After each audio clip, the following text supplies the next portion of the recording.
that was published today will be presented to the Human Rights Council on the 18th of September.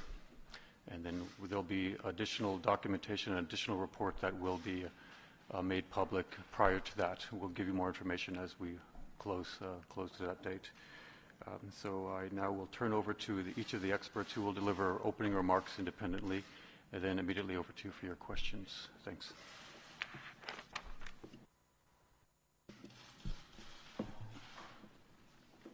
Thank you, Rolando.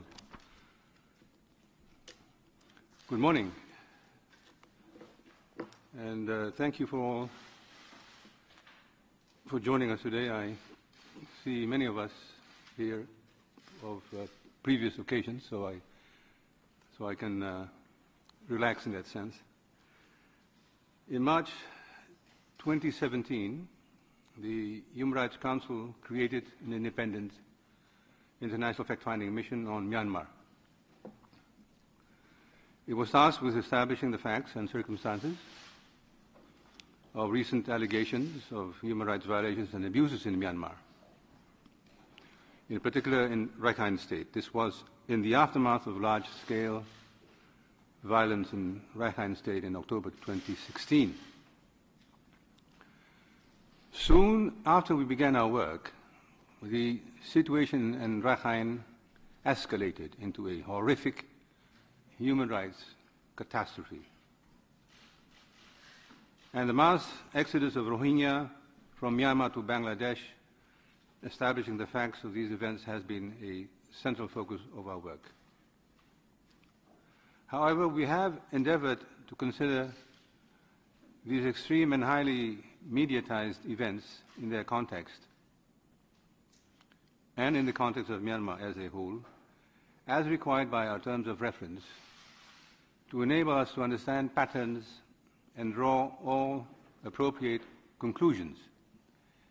It is for this reason that we chose to examine allegations of human rights violations and abuses since 2011, with a focus on Kachin and Shan states, in addition to Rakhine State. Today, we present our findings. These are the results of a year-long investigation by our team of dedicated human rights officers and experts. In doing so, we were acutely aware of the complexity and sensitivity of the situation. We meticulously followed established methodologies and best practices for human rights fact-finding as developed by the United Nations. We adhered to the principles of do no harm, independence, impartiality, and objectivity. We have amassed a vast amount of primary information. We conducted 875 in-depth interviews with victims and eyewitnesses. We complemented those with satellite imagery analysis and a range of authenticated documents, photos, and videos. We checked this information against other information assessed as credible and reliable. We also consulted with experts on sexual violence, psychology, military affairs, and forensics. We have relied solely on verified and corroborated information. We personally traveled to Bangladesh, Indonesia, Malaysia, Thailand, and the United Kingdom to meet with victims and eyewitnesses and to collect information. We visited Cox's Bazar at the start of our work, shortly after the arrival of vast numbers of Rohingya refugees, and once again last month to take further stock of the situation. Our teams have been on the ground for multiple missions between September 2017 and July 2018. Our meetings with victims and witnesses of the most shocking human rights violations will leave a mark on all of us for the rest of our lives. While we regret that the government of Myanmar chose not to cooperate with us and did not give access to the country, we have a solid body of information that supports every word in our report. So let me turn to our findings. Myanmar has been trapped in cycles of violence and associated human rights violations and abuses for much of its existence. The repressive control of the Myanmar military, known as the Tatmadaw, and the manner in which it and other security forces conduct their operations across the country lie at the heart of the problem. These operations are based on policies, tactics, and conduct that consistently fail to respect international law and deliberately target civilians. They are in flagrant disregard of the life, property, and well-being of civilians. They are marked by extreme levels of brutality and disproportionality. They are in the pursuit of deeply discriminatory and exclusionary visions, primarily affecting ethnic and religious minorities. This results in the consistent patterns of serious human rights violations and violations of international humanitarian law in Kachin, Shan, and Rakhine states outlined in our report. The military's contempt for human life, dignity, and freedom, for international law in general, should be a cause of concern for the entire population of Myanmar and to the international community as a whole. For the Rohingya, this is compounded by state policies and practices implemented over decades, which have steadily marginalized and excluded them in a process of othering. The Rohingya are in a continuing situation of severe systemic and institutionalized oppression from birth to death. The cornerstone and symbol of this system is their complete lack of legal status. We found it deeply disturbing to see how the Myanmar population is being misinformed by its authorities and how it is being exposed to divisive rhetoric. The human rights violations in Myanmar are fueled by the efforts of the Myanmar authorities to silence critical voices and the amplification of hateful rhetoric that emboldens perpetrators. The Myanmar authorities have fostered a climate in which hate speech thrives, human rights violations are legitimized, and incitement to discrimination and violence facilitated.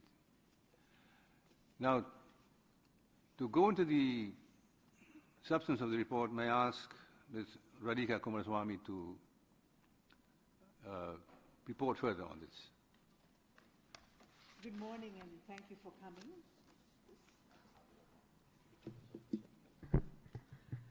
Good morning and thank you for coming. As Mr. Darusman said, one of the hallmarks of Tatmadaw operations is the targeting of civilians and the disregard for civilian life and dignity. One particularly egregious and recurrent feature of this is rape and sexual violence. The way in which sexual violence has been taking place in Myanmar is particularly brutal, and take it from a former special rapporteur on violence against women. The scale, brutality, and systematic nature of rape and violence indicate that they are part of a deliberate strategy to intimidate, terrorize, or punish the civilian population. They are used as a tactic of war. The acts we found include rape, gang rape, sexual slavery, forced nudity, and mutilations. Similar patterns of sexual violence have been reported in Myanmar for at least 3 decades. During the clearance operations of 2017 in Rakhine, victims of sexual violence were subsequently often killed. I met and spoke with many survivors of sexual violence immediately after the violence of August 2017. The interviews with survivors were undertaken in privacy and following strict protocols. Their scarred bodies and their horrific stories some of which will be reproduced in our detailed report, and their tears will remain with me for many years to come. Children, too, suffered grave violations, including killing and maiming, sexual violence, abduction and detention, especially girls. This level of normalization of sexual violence and of attacks against children is only possible in a climate of long-standing impunity. This then brings me to the more general issue of responsibility. The main perpetrator of the serious human rights violations outlined in our report, including of the acts of sexual violence, is the Myanmar military. The Tatmadaw Command exercises effective control over its troops as well as over their armed actors deployed in military operations. In our report, we have listed the names of the highest level of command. In doing so, we seek to underscore their responsibility. Responsibility starts at the top. We believe that these individuals must be investigated and prosecuted for the crimes committed in Myanmar. Their names are the Tatmadaw Commander-in-Chief, Min Aung Hlaing. It is clear that throughout the period in question, he is at the helm of the Tatmadaw with effective control over government forces involved in violations. The Deputy Commander-in-Chief, Vice Senior General So Win. Commander, Bureau of Special Operations, 3, Lieutenant General Ong Kyaw Zhao. Commander, Western Regional Military Command, Major General Mang Mong So. Commander, 33rd Light Infantry Division, Brigadier General Ong Ong. Commander, 99th Light Infantry Division, Brigadier General Tan U. Though the Tatmadaw and its military commanders bear the greatest responsibility for the violations outlined in our report, others have been involved in serious violations as well. These include other Myanmar security forces, the police force and the border guard police, as well as non-state armed groups and militant civilian groups. Individuals belonging to these groups and other figures on a longer, non-exhaustive list of alleged perpetrators that the fact-finding mission has prepared. The mission has chosen not to publicly release this full list as it considers further investigations warranted before publicly naming them. The full list will form part of the mission's archives. It will be kept in the custody of the High Commissioner for Human Rights to be shared with any competent and credible body pursuing accountability in line with international standards. With regard to the civilian authorities in Myanmar, the constitutional powers afford little scope for controlling the actions of the Tatmadaw, nor is there any indication that they directly participate in planning or implementing the security operations or were part of the command structure. However, their acts and omissions, the civilian population have contributed to the commission of atrocity crimes. We are deeply disappointed that State Councillor Daw Aung San Suu Kyi has not used her position or her moral authority to stem, prevent or condemn the unfolding events in Rakhine State. In bringing out this report, we hope the international community will act not only to bring justice for victims, but also to help deter future atrocities. Thank you. Very good. May I now turn to Mr. Chris Sidoti, please, to follow through on this report. The fact-finding mission has concluded on reasonable grounds that the patterns of gross human rights violations and serious violations of international humanitarian law that it has found amount to the gravest crimes under international law. These have principally been committed by the military, the Tatmadaw. The mission has concluded that criminal investigation and prosecution is warranted, focusing on the top Tatmadaw generals in relation to the three categories of crimes under international law: genocide, crimes against humanity, and war crimes. We have examined the period since 2011. The violations we have identified during this period are part of a history of abusive military conduct going back at least half a century. Their continual repetition is the result of the complete immunity accorded to the military commanders and the virtually complete impunity of troops. The military as an institution in Myanmar has never been held accountable. The provisions of Myanmar law, the structure of the legal system, and the judiciary's lack of independence and of legal competence make it impossible for the domestic legal system to deliver justice for victims of human rights violations by the military. Similarly, domestic inquiries and investigations into allegations of the most serious human rights violations, 8 inquiries and investigations since 2011 in Rakhine State alone, have without exception lacked independence, impartiality and rigour, and have been ineffective. Expecting justice and truth from any Myanmar domestic process is simply naive. There is no will and there is no capacity. Yet accountability is essential if Myanmar is to escape a destiny of violence and serious human rights violation. Without accountability, the history of the past half-century will be repeated again and again. Impunity has demonstrably contributed to the validation of deeply oppressive and discriminatory conduct. It has enabled recurrence of violations, it has emboldened perpetrators, and it has silenced victims. This must stop. The fact-finding mission is therefore recommending a 5-point framework for international accountability to make up for the domestic deficit. It is a framework to support Myanmar to end these cycles of violence.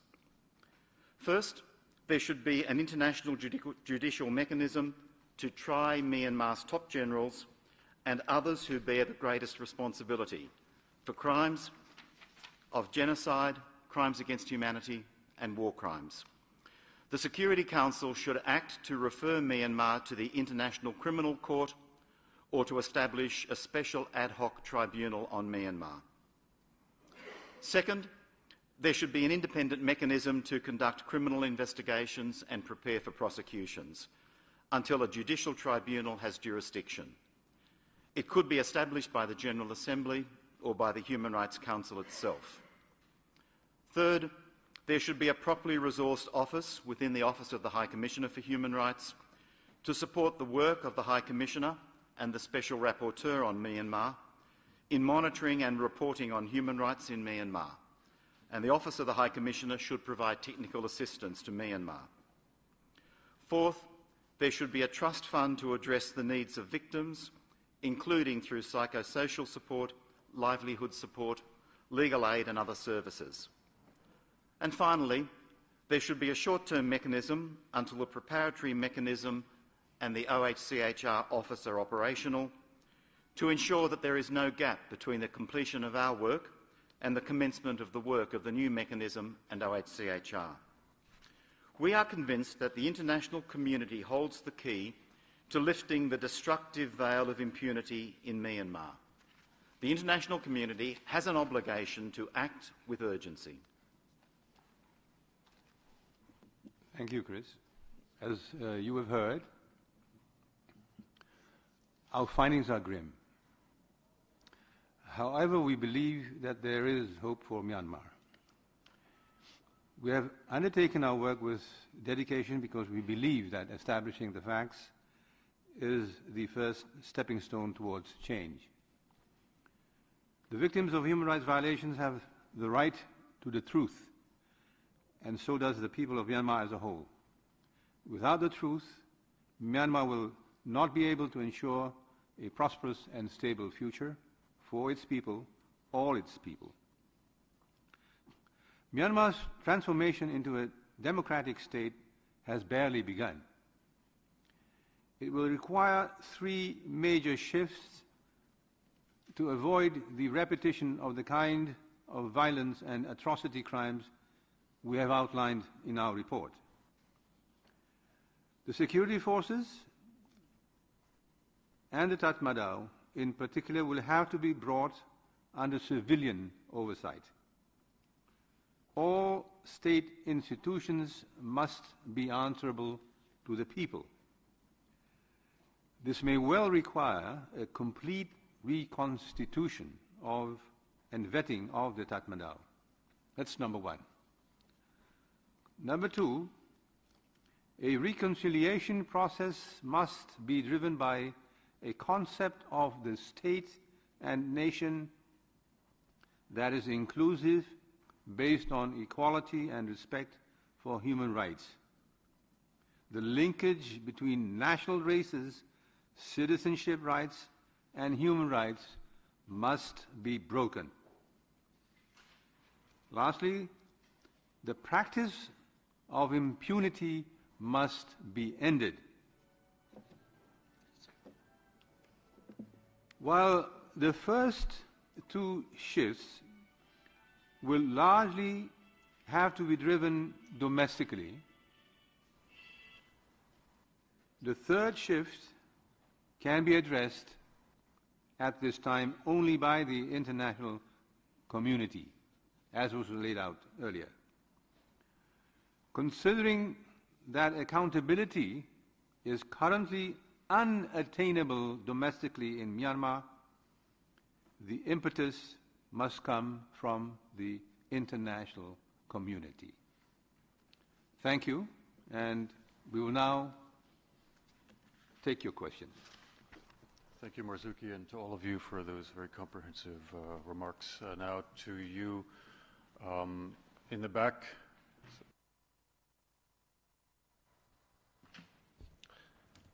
Thank you very much for the report. If I just may ask you to introduce yourselves for those I may not know in the room, please. Thank you. Of course, Anadolu Agency Bayram Altu. Mr. Mazruki, as you know, since you revealed your report today, there are critics, so many critics in international level that in Myanmar there is no conventions and international laws applicable in Myanmar. So what is your suggestion on that? And then Myanmar is not a member of Genocide Convention. And what's your opinion on that plan and suggestion? And do you have any messages to the UN Security Council to start an action after your report? Thank you. Just have the first question clarified. Just I didn't really catch it, sir. Of course. What kind of convention and international laws are applicable in Myanmar for the genocide? Or the laws applicable to Myanmar? Yeah. Convention or international laws are applicable in Myanmar. And the second question? The second question is about the genocide. Myanmar is not member of Genocide Convention, as you know. So how they are going to prosecute all these general army generals, as they are not member of International Genocide Convention? Thank you. The first question is a methodological question, and I think early on, when the fact-finding mission began its work, we had clarified to the public and to you too that we would be going out from our mandate tasked by the Human Rights Council, and that looking into the task that was entrusted to the mission, we then referred to the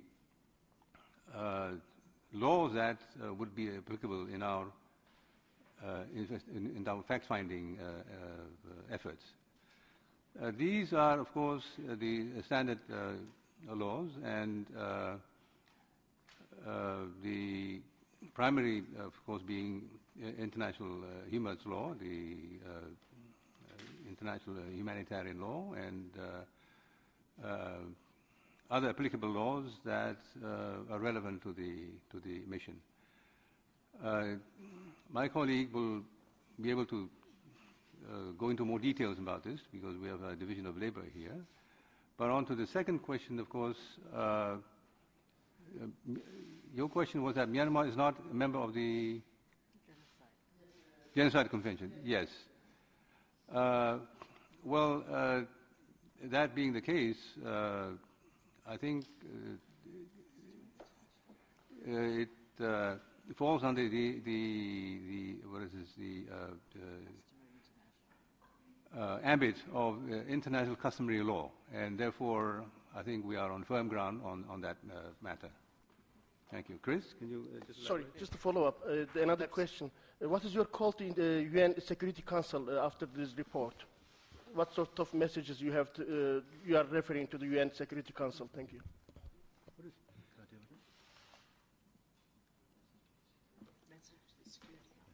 The message to the Security Council. Yes. Well, we'll be taking this in stages. We would first of all, of course, be submitting this report to the Human Rights Council in September. And, of course, we would subsequently then be reporting to the General Assembly as tasked by the Human Rights Council. But then, as this is a matter of grave concern, this, of course, will have to be referred to also the Security Council. And as you may well know, that Myanmar is a party to the Genocide Convention. So I was just going to add that last point, that Myanmar, in fact, ratified the Genocide Convention in 1956. But in any event, as Mr. Darusman has said, customary international law covers genocide, crimes against humanity and war crimes. The conventions simply codify what is in customary international law. And the Tatmadaw has been bound by international law for the entire 70 years of its existence. And as for the Security Council, I would add one comment to Mr. Darusman. Under the United Nations Charter, the Security Council has responsibility for international peace and security. If you ask what is our message to the Security Council, our message is exercise your responsibilities. You have an obligation to do so. Thank you. Our next question, I have Stéphane, and then Imogen, and then Stephanie. Stéphane Bussard, Le Temps newspaper in Geneva. I have two questions. The first one, I refer to your press release, and there's a phrase that puzzles me a little bit.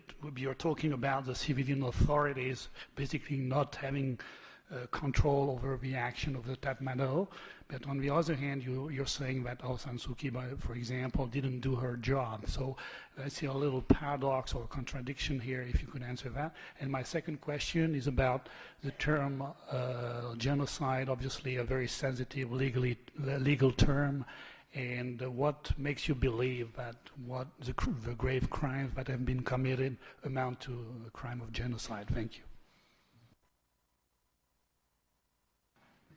I'll take the question about the civilian authorities. Apparently in my statement I said populations and not authorities.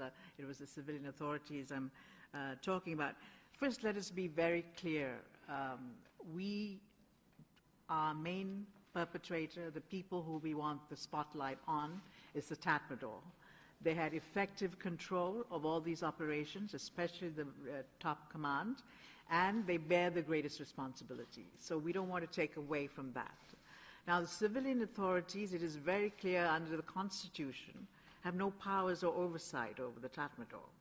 And there is no evidence that they were there involved in the planning, etc. However, there were things from about September onwards where they were blocking investigations, where they were basically doing acts and omissions that may have contributed to some of the atrocities, especially after August. So that is what we're saying. And we just feel that the Nobel Prize winner has such moral authority, perhaps she should act. But we want to make it clear that the culpability of the civilian authorities is nowhere near the culpability of the military, and we don't want to take attention from the military high command of the Tatmadaw.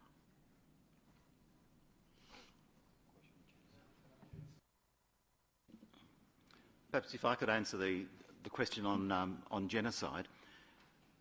The legal definition of genocide, as you know, is quite complex. We examined the situation in Myanmar, and in particular Rakhine State, within the context of that definition. First, it's necessary to have a protected group, defined by a number of criteria, including race and religion. and we found that the Rohingya people constitute a protected group. Second, there are 5 categories of act that can be relevant for the crime of genocide, and we have found that in the context of Rakhine State, 4 of those 5 categories of act are in existence, have occurred. Those 5 categories are not cumulative. Any one is sufficient for the crime of genocide, and we have found 4. The most complex part is the need for a special intent, an intention or an action for the purpose of destroying a protected group in whole or in part. Here we looked at what had happened in Rakhine State, and we looked at international jurisprudence, and on the basis of decisions taken by international tribunals, we were able to say that an inference can be drawn that the necessary genocidal intent is present in relation to Rakhine State. That has caused us to recommend the investigation and prosecution of the senior generals. We are not a court, and we cannot determine their individual guilt or innocence. Only a court can do that. But we have found sufficient evidence of the elements of the crime of genocide to recommend their individual investigation and prosecution before an international tribunal. Thank you. I have Imogen, and then Stephanie, then Nick. Many, in fact not all, I believe, commissions of inquiry come with evidence, very serious evidence. Normally they don't name. You've been very specific. 6 names, you say you have more, but 6 you've gone immediately public with. If you could elaborate on the thinking, your thinking about doing that, because it is quite unprecedented. And then about the government leaders, about Aung San Suu Kyi, you talked about less culpability than the Tatmadaw, but I'm wondering, with you talking about the omission of action, the not doing anything, or the stalling around investigations and so on, would that, in your view, constitute being complicit in some of these war crimes, crimes against humanity? I think what we found was such overwhelming evidence, and we felt very clearly that this was an operation where the command had such effective control, from what we could gather, that we could name at this point the people who we felt were responsible. The others with whom we were not so sure, we have put in an envelope and given to the High Commissioner, will give to the High Commissioner for further investigation and prosecution.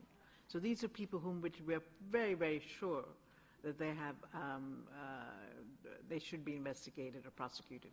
There is a longer list of people who we're not naming who can be investigated by any future prosecution mechanism. With regard to the civilian authorities, I suppose the issue is, did they aid and abet the commission of these crimes?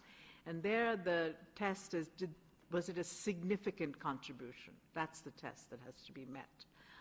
And that too, I think we will leave, we don't have much evidence, so we will leave that perhaps to a court of law. But if you have to look at the scale of things and the way things operated, and also what's took place in Kachin and Shan, even when the Nobel Prize winner was Aung San Suu Kyi was in house arrest. This pattern of behavior by the Tatmadaw, that's why we want to keep our attention focused on this institution, which we feel is not really helping Myanmar deal with issues of justice and accountability. Okay. I have now Stephanie from Reuters and then Nick from New York Times. Stephanie. Just following on, Stephanie Nebehay, Reuters. Just following on, my question was regarding this list. Can you give us an idea whether this list of potential suspects, people who have been implicated at some level in these atrocities, can you give us an idea? You said there were many, I think you said on a list, a long list you said. Can you give us an idea, and also how granular is it? Is it, you know, heads of other divisions? Is it units, maybe, rather than specific names? Can you give us a sense for the the scale of, or the size of that list? Is it in the dozens? Is it, does it name whole units, or rather just very individual?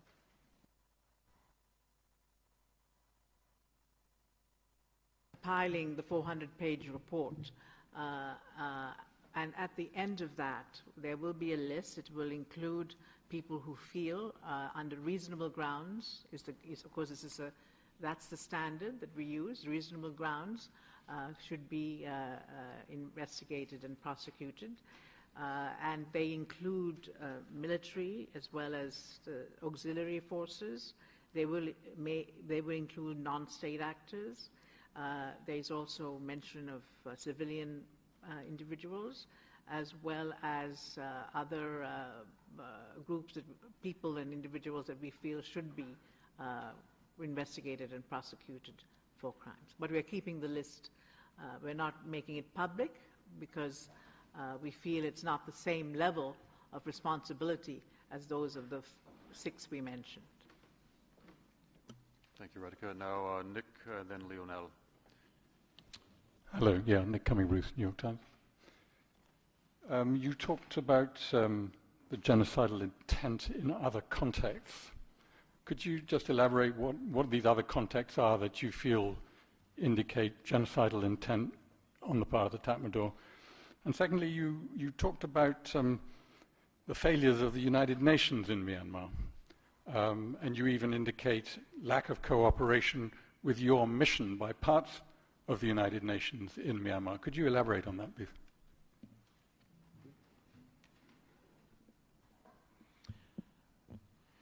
We've looked at other jurisprudence of tribunals dealing with genocide, not necessarily that the situations are comparable, but rather, as always with law, you look at precedents to see how the courts interpret the law.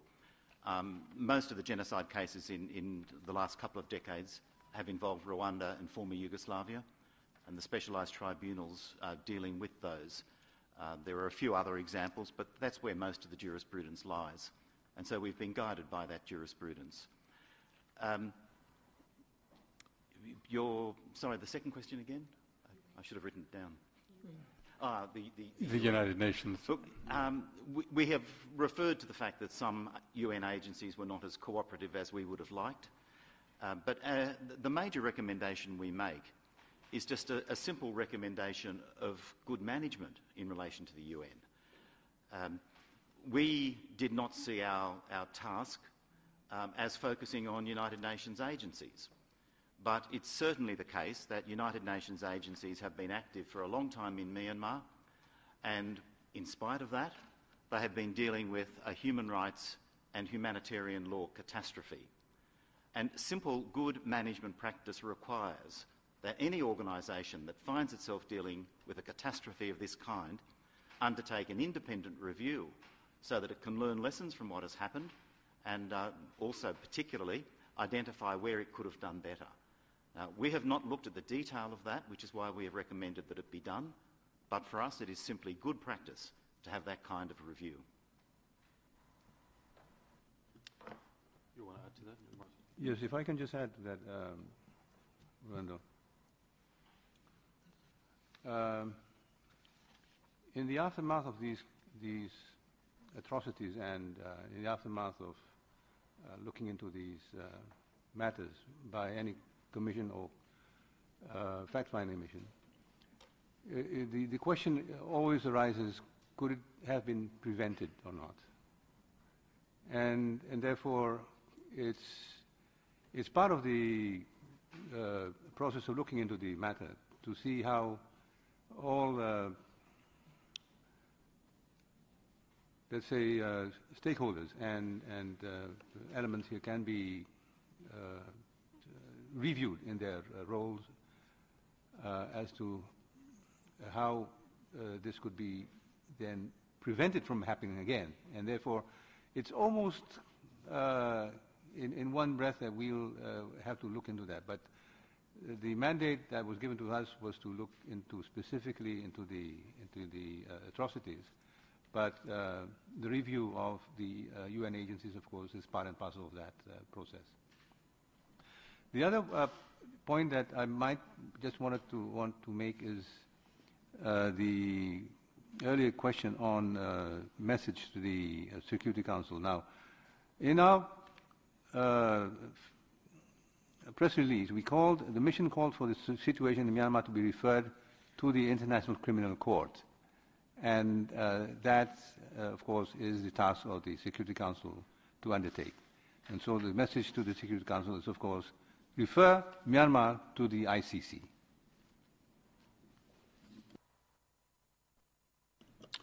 Thank you, Marzuki. I still have quite a few names on the list. We'd like to wrap up by 11 if we can. I have Lionel, and then Gabby, Jamil, and then Boris. So we'll start with Lionel Kiodonus. Yes, Lionel Faton, I'm here. Lionel Faton, Japanese news agency. I had actually two questions on genocide. The first is regarding the intent. How did you find out that the 6 people on your list had the intent of committing this crime? Is it, I don't know, operational orders, statements, anything? So I would like to have more precise information on that. And also, you said that 4 of the 5 crimes of genocide have been committed in Rakhine. What was the case in Rwanda and former Yugoslavia? How many of the crimes of genocide were found to have been committed there? Thank you. The 4 categories of act that we found in relation to the crime of genocide are killing, causing serious bodily or mental harm, inflicting on the protected group conditions of life calculated to bring about the physical destruction of the group in whole or in part, and imposing measures intending to prevent births. The one category that we did not find was the forcible transfer of children from the group to another group. So far as the inference of intent is concerned, as we mentioned, we drew upon what in international tribunals over the last 2 to 3 decades has been seen as providing a basis for inference. And we found in relation to Rakhine State oppressive context, the oppressive context generally, and hate rhetoric, the specific utterances of commanders and direct perpetrators, exclusionary policies directed towards the group, including altering the demographic composition of the area, the level of organisation that indicates a plan for destruction, and the extreme scale and brutality of the violence. To give you one example of what we mean by specific utterances of commanders, the Commander-in-Chief of the Tatmadaw, Senior General Min Aung Hlaing, said that the clearance operation was defined as completing an unfinished job of solving the long-standing Bengali problem. It's a clear indicator. Thank you, Chris. Gabby, over to you. Yes, thank you. Here, Gabriela Sotomayor, Mexican journalist. What are your recommendations concretely for the High Commissioner for Human Rights, for the new one, the one that is coming? What do you expect from her? And I mean, there's a lot of news and everything, but could you tell us the response of the government of Myanmar? What did they say? What to you, or they said something to you? What was the response of the government? Thank you.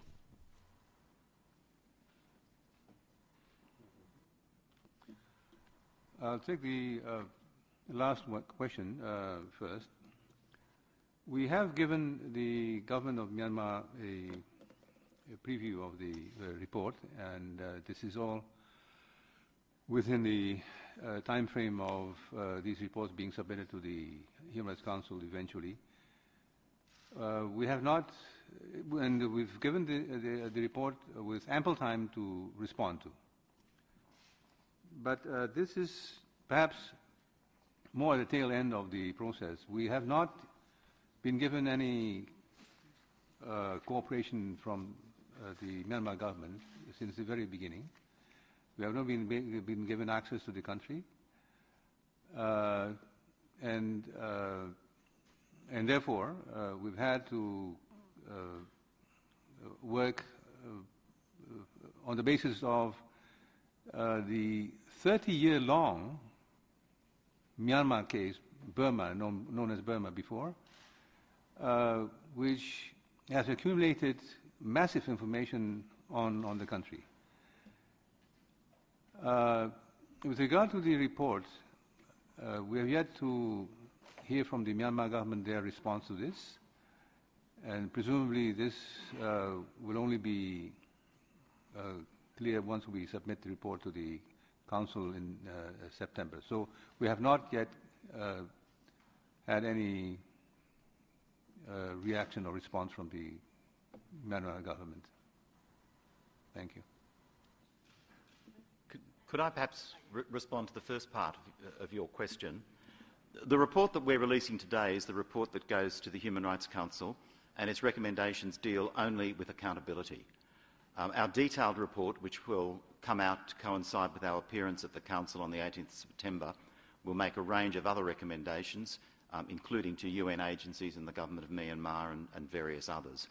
So your first question is about a second step, and you'll get that from us in around about 3 weeks. This report's recommendations are directed towards the specific and most urgent issue, which is accountability. I just want to add one thing. Even though we have not been granted access to Myanmar, we did get overwhelming evidence, and this is, 875 testimonies. We have had satellite imagery given to us. There are countless videos and photographs, and we've also have experts on sexual violence, forensic, military, also working with us. So it's been quite comprehensive, the information that we have received, and therefore, though we would have really been happy if we were invited in and could have gone to Myanmar,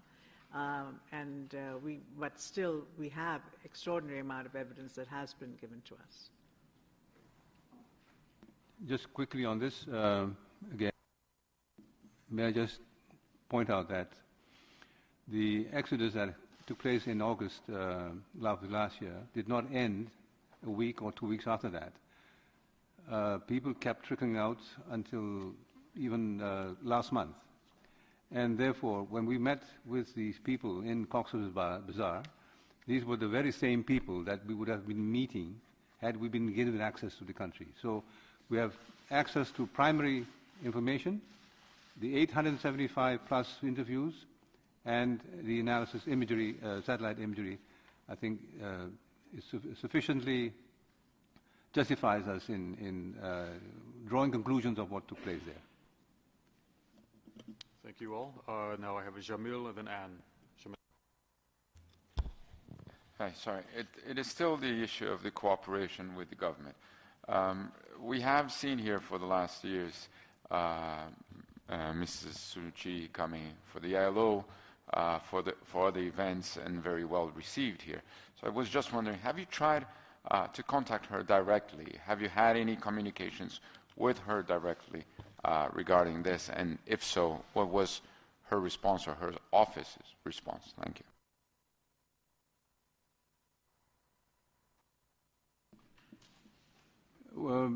When we said that we didn't receive any cooperation from the Myanmar government, this was in terms of being given access to the country. Now, informally, there was a reaching out of sorts by the government of Myanmar. We were contacted by envoys that were sent out by the state councillor to discuss and to perhaps present their version of the story, the issues. There were several meetings of that nature, but nothing of substance came out of these meetings. So just to inform you about the concern of the Myanmar government. Thank you. Sorry, but herself, she has never written to you, or you have never written to her Was there, let's say, a direct communication between you and her? Thank you. No written communication, no direct contact or indirect contact, except for the meetings from the people that were sent out to meet with us. Sorry, could I just, if I may, we have written repeatedly to the Mission of Myanmar, the permanent representative here in Geneva, who is the designated channel of communication, and the State Council is the Minister for Foreign Affairs. Let's not forget that she has that role and that responsibility. So we haven't written to her personally, and I don't think we're allowed to under the protocols, but we have written to her permanent representative in this city repeatedly. Thank you both. Now I just have time for a couple more questions. I have Anne, then Boris, and then Jamie. Yeah, I'll be very quick. I think Mr. Sidori already replied to my question. I'm Anne from the Japanese newspaper Asahi Shimbun. So I understand that the report, the detailed document, the detailed findings document, is the one you mentioned that will be made available to us on the 18th of September, right? Or is it a different one? No, there will be a different, more detailed report. Your locals, you know that the strict limits on words for the Human Rights Council, 10,700 words. The full report, which will come out in a couple of weeks, detailed, will run to about 400 pages. This full report is the one that is mentioned on the cover page? Yes. Okay. Yes. Thanks. I have Boris, Jamie, then we'll squeeze in, I think, Agnes, you had your hand up as well. So, Boris. Yes, Boris Engelson, a local freelancer. One of you stated that accountability is the core issue at this stage, but you all know better than I do that a major chunk of the Buddhist clergy is behind hate speeches and pogroms. So the government is pawn of not just the military, but also the Buddhist clergy. What can the international community do against religious clergy, either through the UN or through international religious organizations, including International Buddhist Organization? And if you have time, second short question, are there already signs that the government of the Republic of China will do everything it can to support the Myanmar government?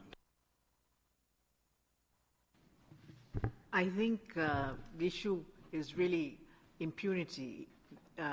If you allow organizations, Buddhist or otherwise, or strong Burman nationalist organizations to spread hate without taking action against them, then the actual responsibility lies with the state for allowing that kind of impunity. So what we have a section here on hate speech, which is, I think, not there in other reports, and that was a very important factor in Myanmar, and especially the role of Facebook in mounting this hate campaign. And we've had a detailed interaction with Facebook, quite intensive, and they have actually, to some extent, done some positive things there. They have put more people to monitor hate speech, to take down things that look like hate speech. But of course, in the beginning, they were opaque and not very transparent and didn't want to share data with us. But recently, they have been much more proactive. But we cannot doubt the fact that there was this hate speech and there was this mobilization by strongly religious and nationalist forces that propelled this whole hate speech, and the state did nothing about it. So that is how the frame in which we look at it.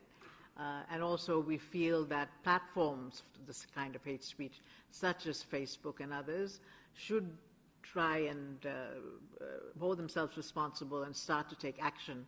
I just read the New York Times article 2 days ago about Facebook in Germany, same kinds of issues being used for hate speech against Muslim immigrants. So it's a real issue, social media and the propagation of hate. And Myanmar is a classic example of that. And in our detailed report, with the 400-page one, we have quite a long section on the hate speech in Myanmar. If I could just add to that, I think your question is important in the sense that it points out the very fact that it is impossible to conduct accountability processes within the country. It reinforces our view earlier that under the circumstances prevailing in the country, only an international community, international process will do justice to what took place there. If only because that particular dimension of hate speech being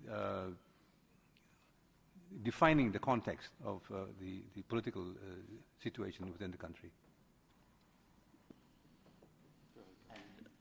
If I may very briefly respond to your second question about China, it's not our job to second-guess the attitude of any state, any of the members of the Security Council.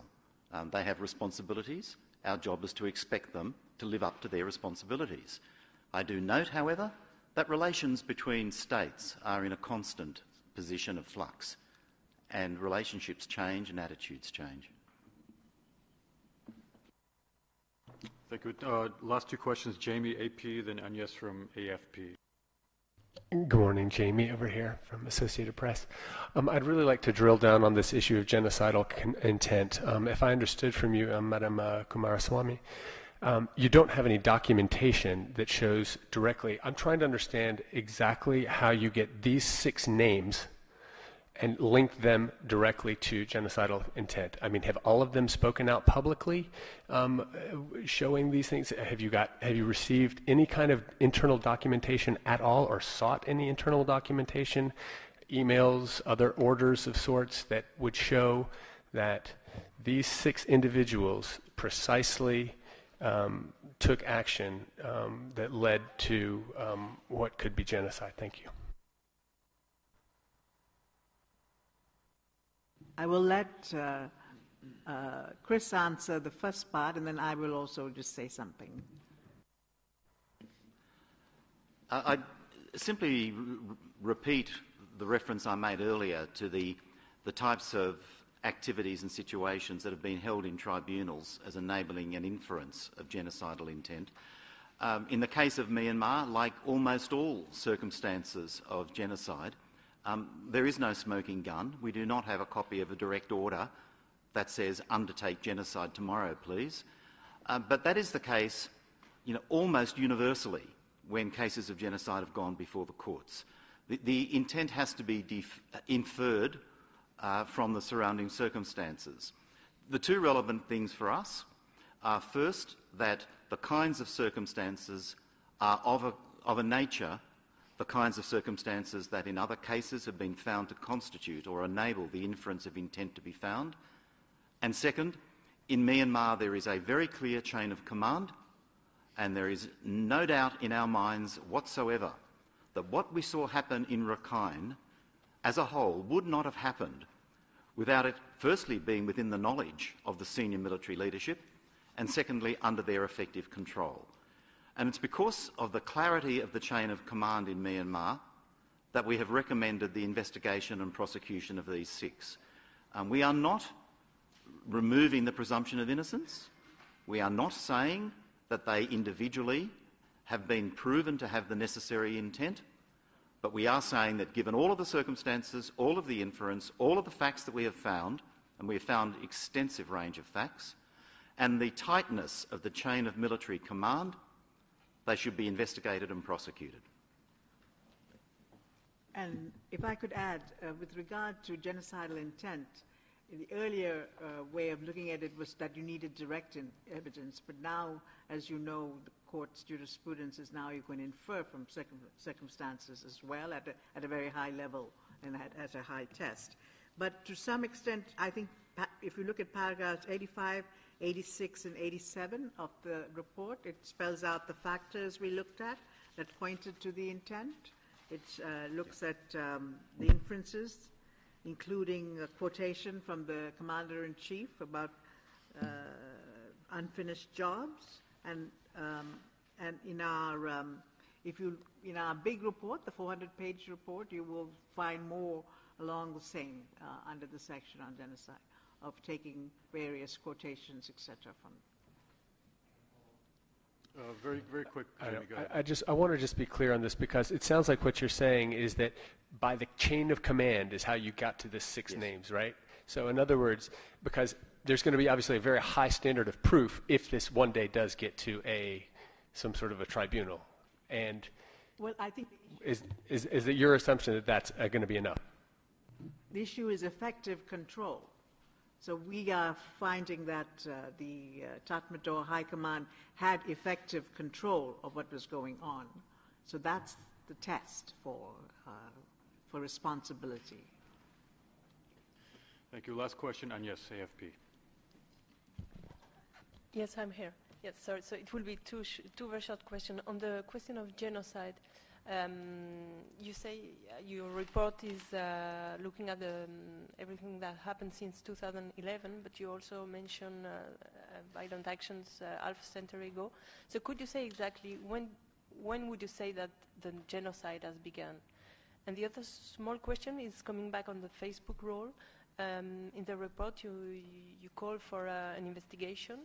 What kind of investigation you are calling about? Is it a UN investigation, a judiciary investigation? Thank you.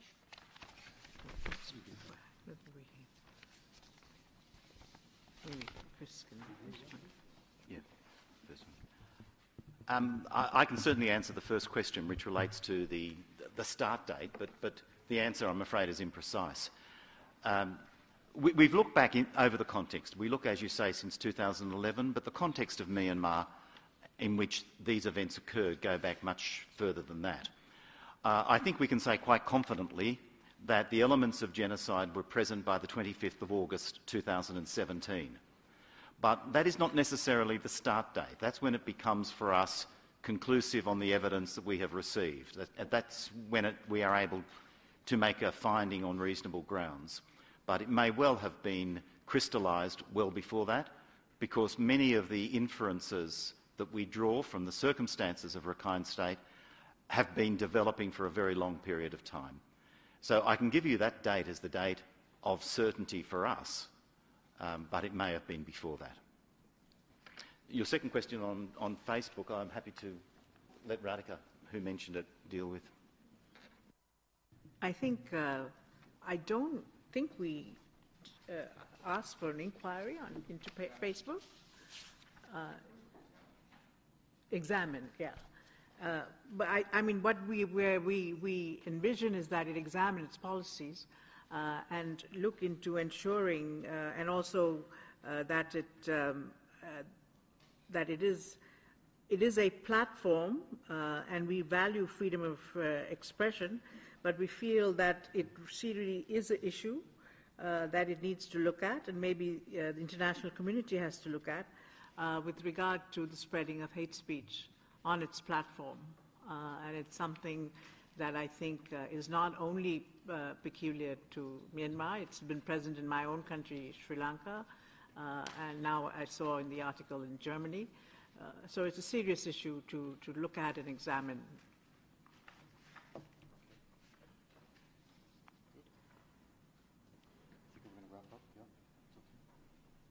And we do say that it must be independently and thoroughly examined, yes.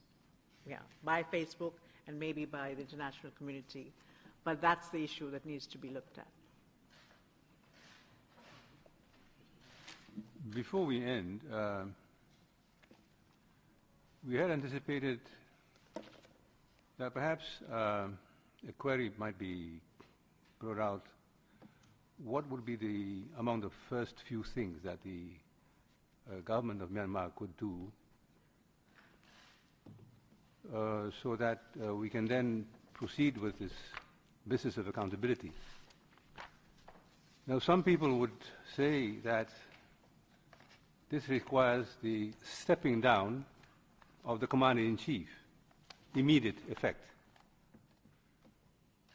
Now, may not be the task of the fact-finding mission to bring this out, but this is just to give you a sense of the urgency that accountability can only take place both from the point of view of the international community, but also from the people of Myanmar, if the single most significant factor is addressed, and that is the role of the Commander-in-Chief, Min Aung Hlaing. And the only way forward is to call for his resignation and stepping down immediately. Thank you. Thank you very much for being with us, and of course to the experts. Again, just to remind you, the presentation of this report will be on the 18th of September at the Council. The long report that was mentioned repeatedly, I'll give you some details on when we'll roll that out. And I just want to introduce our colleague Nathan Thompson, who's our media consultant with the fact-finding mission. Thank you very much.